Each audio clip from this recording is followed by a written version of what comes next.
السلام عليكم ورحمة الله وبركاته. رجعنا بعرض جديد، شقة جديدة 1+1 في منطقة جمهورية مهلزي ببلدية أسنيورت. شقة رائعة جدا، فرصة لصاحبها التركي مباشرة. خلينا نشوف الشقة. نبدأ بالحمام مباشرة. كما راكم تشوفوا الشقة مساحتها 80 متر مربع. هذه غرفة النوم. الإطلالة مباشرة تاع غرفة النوم.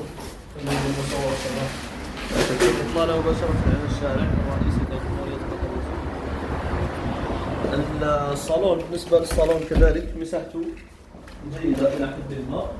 فيه الأمريكان كيتشن، كما تعرفوا باللي السيستم الموجود هنا في تركيا أصبح كثيرا أمريكان كيتشن. هذه الإطلالة مباشرة الخاصة بالصالون، راح يصور لكم إن شاء الله المصور. هذه واحدة من الفرص اللي موجودة عندنا إن شاء الله تعالى. شقة 1+1 في شارع جمهورية مهلزي. من يهمه الأمر يتواصل معنا. هذه الشقة ضمن شبكة الشقق اللي راهي موجودة عندنا. السلام عليكم. الشقة اللي كنا فيها حبينا فقط نوضح لكم التموقع تاعها من الخارج. هذه هي البناية كما راكم تشوفوا، وهذا هو شارع جمهورية مهلزي، ويلقب بشارع كافيلار اللي هو شارع المطاعم. شكرا.